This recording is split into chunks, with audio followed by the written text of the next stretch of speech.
दोस्तों एक ऐसा इंटरनेशनल कॉन्फ्लिक्ट जो 4 साल चला, जिसमें लगभग 40 मिलियन के अराउंड कैजुअलिटीज आई और लगभग 17 मिलियन लोगों की जानें गई। ये इंटरनेशनल वॉर कहने को तो हुआ था एक कॉन्टिनेंट में, पर इसका डिस्ट्रक्शन लगभग हर देश को देखने को मिला था कहीं ना कहीं। नमस्कार दोस्तों, मेरा नाम है ऋषभ सिंह और हम बात कर रहे हैं the great war, the war to end all wars, यानी कि फर्स्ट वर्ल्ड वॉर के बारे में। फर्स्ट वर्ल्ड वॉर कब हुआ, कैसे हुआ और क्यों हुआ, इसकी पूरी कहानी आज इस वीडियो के माध्यम से हम समझने की कोशिश करेंगे। और अगर आपको मेरे वीडियोस के पीडीएफ चाहिए तो आप मेरे टेलीग्राम हैंडल से जुड़ सकते हैं और आप मेरे इंस्टाग्राम पे भी मुझसे जुड़ सकते हैं, कनेक्ट हो सकते हैं। चलिए फिर फर्स्ट वर्ल्ड वॉर की बात करें तो इसकी शुरुआत हुई थी 28 जुलाई 1914 को और ये खत्म हुआ था 11 नवंबर 1918 को। अब इस वॉर में कंट्रीज दो ग्रुप में डिवाइडेड थी। एक तरफ थे अलाइड पावर्स जिसमें थे रशिया, फ्रांस, ब्रिटेन, यूएसए। हालांकि यूएसए फर्स्ट वर्ल्ड वॉर का पार्ट शुरू से नहीं था, इसकी एंट्री 1917 में हुई थी। अब ऐसा क्यों हुआ था वो हम आगे समझेंगे।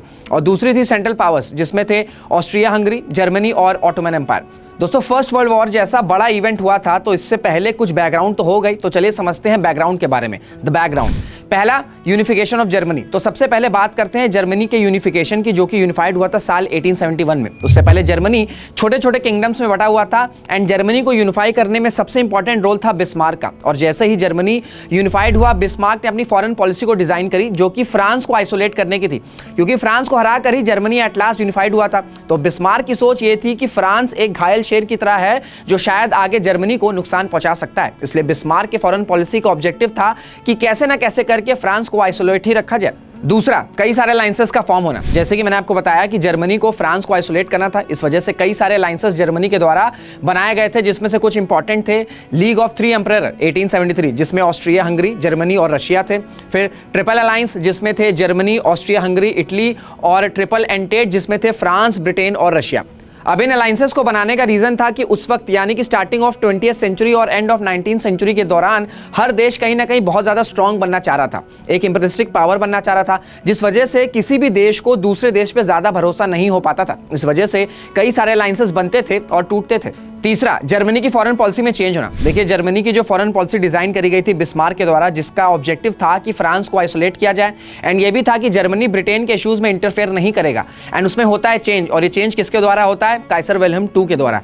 क्योंकि काइसर विल्हेम II की सोच थी कि जर्मनी को अगर सुपर पावर बनना है तो इकोनॉमिकली काफी ग्रो होना होगा, और वो कैसे ग्रो होगा? वो होगा इंपीरियलिज्म के थ्रू, यानी कि जर्मनी को अपनी कॉलोनीज बनानी होगी जिससे जर्मनी इकोनॉमिकली ग्रो हो सके। देखिए इंपीरियलिज्म का मतलब होता है कि एक ऐसा पॉलिटिकल सिस्टम जहां पे रिच और पावरफुल कंट्रीज कंट्रोल करती हैं उन कंट्रीज को जो बहुत ज्यादा रिच और पावरफुल नहीं है, और फिर उस कंट्री को अपनी कॉलोनी बनाकर उनके रिसोर्सेज को अपनी कंट्री के वेल्थ को बढ़ाने में यूज करती हैं, जैसे कि ब्रिटेन ने भारत के साथ किया था।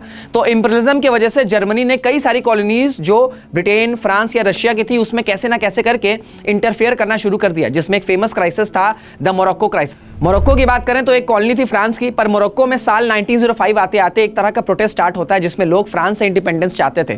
तो इस इंडिपेंडेंस मूवमेंट को जर्मनी के द्वारा सपोर्ट किया गया। इस वजह से इस क्राइसिस के दौरान लगभग फ्रांस और जर्मनी आमने सामने आ गए थे, पर यह क्राइसिस किसी तरह के वॉर में कन्वर्ट नहीं हुआ। तो यह था पूरा बैकग्राउंड फर्स्ट वर्ल्ड वॉर के समय का।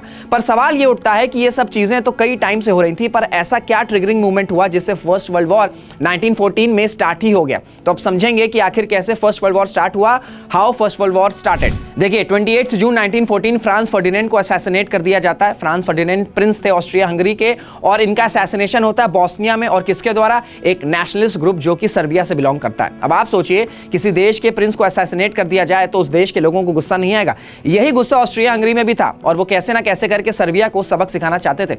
पर ऑस्ट्रिया हंगरी को डर यह था कि अगर वो सर्बिया को अटैक करते हैं तो रशिया सर्बिया के सपोर्ट में आएगा, क्योंकि सर्बिया और रशिया के बीच अलायंस हो रखा था। तो रशिया के डर से ऑस्ट्रिया हंगरी जाते हैं जर्मनी के पास और कहते हैं कि सर्बिया पर अटैक करना है, और इस दौरान रशिया अगर सपोर्ट में आएगा सर्बिया के तो क्या आप हमें सपोर्ट करेंगे? क्या लगता है जर्मनी का आंसर क्या होगा? जर्मनी ने कहा आप जाओ, हम सपोर्ट करेंगे। और 5 जुलाई 1914 को जर्मनी ने अपना सपोर्ट अनाउंस किया ऑस्ट्रिया के लिए इन अटैकिंग सर्बिया।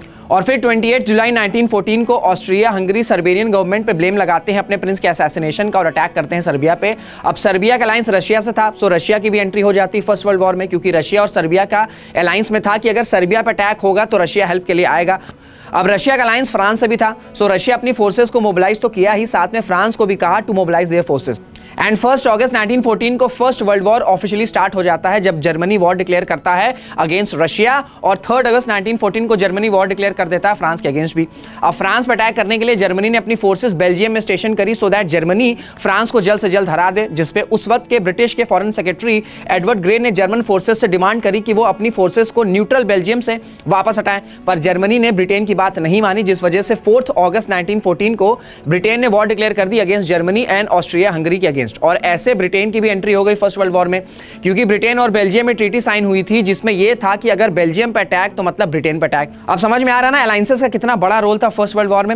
अब फर्स्ट वर्ल्ड वॉर स्टार्ट हो चुकी थी थ्रू लैंड, पर यह स्प्रेड होकर पोर्ट्स की तरफ भी बढ़ रही थी। एंड 29 अक्टूबर 1914 को ऑटोमन एम्पायर की भी एंट्री हो गई फर्स्ट वर्ल्ड वॉर में, जब ऑटोमन एम्पायर ने ब्लैक सी पे रेड किया अगेंस्ट रशियन पोर्ट्स, जिसके बाद 2 नवंबर 1914 को रशिया ने वॉर डिक्लेयर कर दी ऑटोमन एम्पायर के अगेंस्ट। और रशिया की सोच यह भी थी कि 20वीं सेंचुरी आते आते ऑटोमन एम्पायर काफी वीक हो चुका था, जिस वजह से रशिया ने सोचा कि यह बिल्कुल सही टाइम है ऑटोमन एम्पायर पर अटैक करने का। और अब तक यूएसए ने अनाउंस किया था कि वो न्यूट्रल रहेंगे और वॉर में पार्टिसिपेट नहीं करेगा, पर जर्मनी ने अपनी शिप्स और सबमरीन उतार दी थी, क्योंकि जर्मनी और ऑटोमन एम्पायर के बीच अलायंस था और जर्मनी ने भी अटैक किया सबमरीन के थ्रू। और जर्मनी के सबमरीन अटैक्स के दौरान यूएसए की कुछ पैसेंजर और मर्चेंट शिप्स भी डिस्ट्रॉयड हो गई, जिसके चलते यूएसए की भी एंट्री हो गई फर्स्ट वर्ल्ड वॉर में। हालांकि यूएसए ने साफ कहा था कि वो सिर्फ वर्ल्ड पीस और इस वॉर को खत्म करने के लिए ही पार्टिसिपेट कर रहा है इस वॉर में।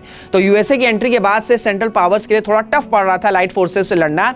इसी दौरान एक और बड़ा इवेंट होता है 1917 में रशियन रेवोल्यूशन के रूप में, और लेनिन जो अपनी पावर स्टैब्लिश करते हैं रशिया में रशियन रेवोल्यूशन के बाद, वो रशिया को विड्रॉ कर लेते हैं फर्स्ट वर्ल्ड वॉर से, क्योंकि रशिया की जनता नहीं चाह रही थी कि रशिया वॉर में कंटिन्यू करे। जिसके बाद सेंट्रल पावर्स को एक होप आई कि शायद वो अब अलाइड फोर्सेस से लड़ सकते हैं, बट ये होप ज्यादा देर तक नहीं रही और combined allied forces at last central powers को हरा देती हैं और फर्स्ट वर्ल्ड वॉर खत्म होता है ट्रीटी ऑफ वर्सेल के साथ। अब देखिए वॉर में कोई भी जीते या हारे, लॉसेस दोनों साइड के ही होते हैं, स्पेशली इकोनॉमिक टर्म्स में। तो इस वजह से ट्रीटी ऑफ वर्सेल ने क्या किया कि सारा ब्लेम जर्मनी पे डाल दिया वॉर का, बहुत सारा इकोनॉमिक बर्डन लगाया जर्मनी पे, जिसकी लास्ट रीपेमेंट जर्मनी ने 2010 में की थी। इस ट्रीटी ने जर्मनी की टेरिटरीज को भी डिवाइड कर दिया फ्रांस और ब्रिटेन के बीच में, हालांकि यूएसए अपने नो इंपीरियलिज्म वाले स्टैंड पर टिका रहा। सो इस तरह से ट्रीटी ऑफ वर्सेल ने जर्मनी की आइडेंटिटी ही खत्म कर दी। खैर ट्रीटी ऑफ वर्सेल से फर्स्ट वर्ल्ड वॉर कंक्लूड हो जाता है, पर यह शांति ज्यादा देर तक नहीं रह पाती है। तो दोस्तों ये थी पूरी कहानी फर्स्ट वर्ल्ड वॉर की। आई होप आपको ये वीडियो इंफॉर्मेटिव लगा होगा। अगर ऐसा है तो इस वीडियो को अपने फेलो एस्पिरेंट के साथ भी जरूर शेयर करिएगा and do subscribe to the channel.